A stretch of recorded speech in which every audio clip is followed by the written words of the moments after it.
hygiene package that's in a Ziploc bag that has soap, toothpaste, toothbrush, a washcloth. We also provided one or two bottles of water and some granola bars. And our thought is that if we can provide them something to eat for just one night, even if it's only a granola bar, for a lot of people that's more than they would even have.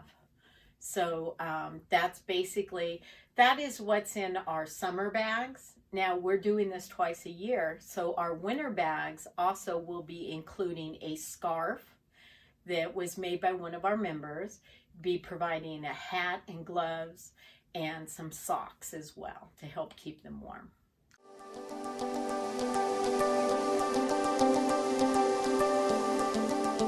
Think about it, and by God's grace, it could be me.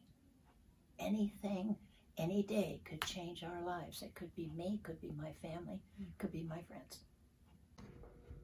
Well, I've been homeless a couple different times. Once I was on drugs and the other time I was not. Like 20 years apart. But a lot of people are just a paycheck or two away from being homeless. So, it's really important and can make you feel a whole lot better if you have the toiletries and the little tiny necessities that we provide in those homeless bags to make yourself feel better, like you're not so grungy and you're more ready to face the world again.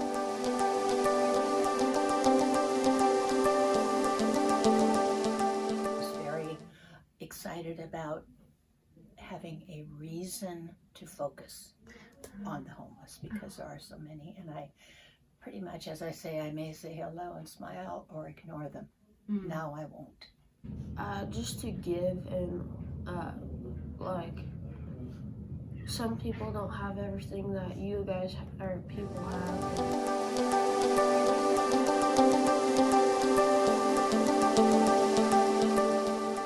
There were two guys that were homeless.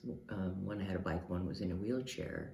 And of course, you know me, I never met a stranger, so nobody's stranger than me anyway. No. But I had the bags and it had been on my mind. And so I went over, and it turned out the guy in the wheelchair was from Idaho. And he went down there on a trip with friends and he stayed. Because I guess it's better to be homeless in California where it's warmer.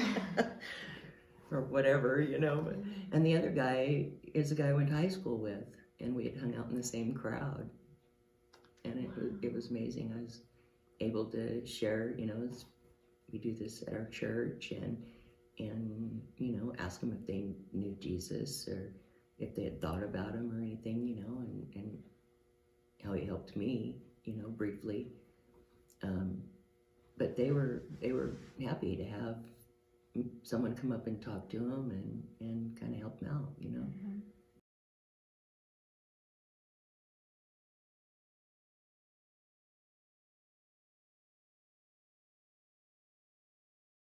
And he had a hat on, he had a beard, and he didn't have the best clothing.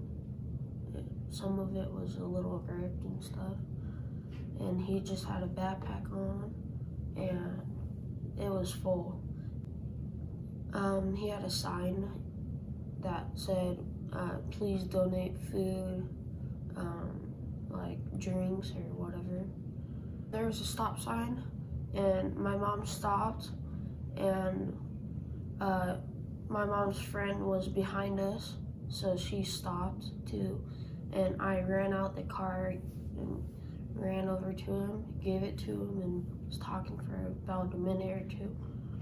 I said, here's this homeless bag, and I hope you have a good day. And he told me something he told me that he was a military person.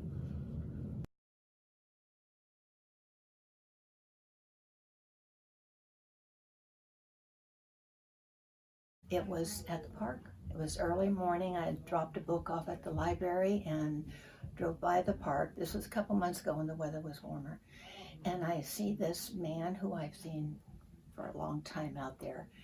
And I just pulled up to the curb immediately. He was sitting near the curb on a park bench. And I pulled up, and he comes over to me, and his first words were, "Do you have $1 for coffee?" I said, "No, but I have something better for you." He looks at me, and so I gave him this bag. I said, "I'm from Kimberly Christian Church." I said, "and we have made these special bags of love, and I think there's going to be some things in here that you can use and will enjoy and will help you. And I'd like to give this to you." So he kind of looks at me, he took it. And he just kind of shuffled off back to the table to open it up. And I said, "Remember, God loves you always."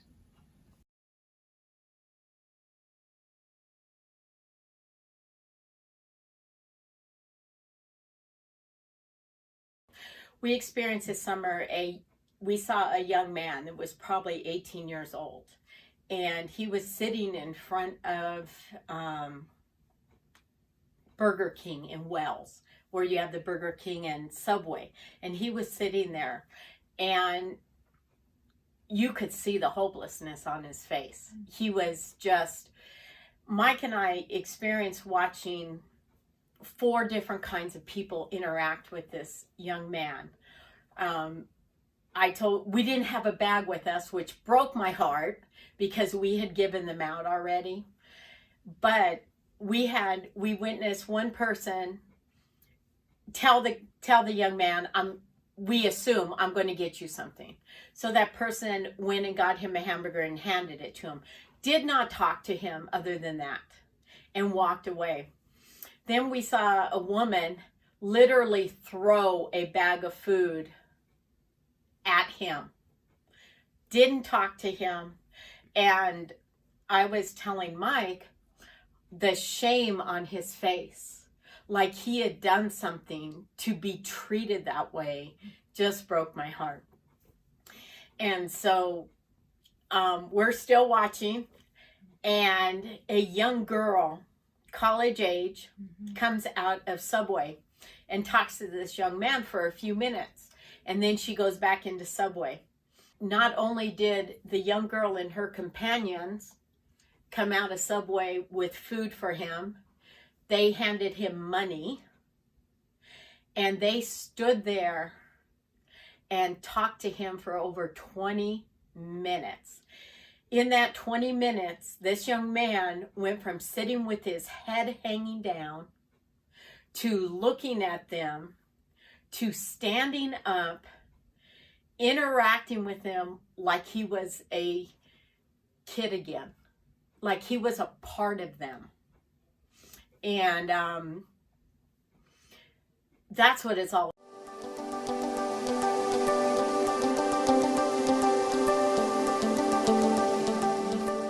It really filled my heart, and it made me feel like I want to do more for them. So that was a really good experience for me. It felt good, that they were actually appreciative of it. I feel amazing about giving to the homeless, and I just thought it was giving everything that I had to. I think if we all just step out of our comfort zone, we'd see how really wonderful it is. And God is working through us to help these people, and I think that's very important to our lives. It keeps me humble. It keeps me humble and appreciative of the things that I have. I'm so blessed. I'm filled with joy. I can hardly stand it. Sometimes I have to share with somebody. And usually I make an impression one way or another with people because I get so excited, about Jesus and everything he's done in my life. So, and for my kids and my mom and everybody here at church, it's just, I wish people would allow you more time to visit instead of when the enemy puts that wall up where their eyes glaze over and they don't want to hear anymore. That would be cool. you.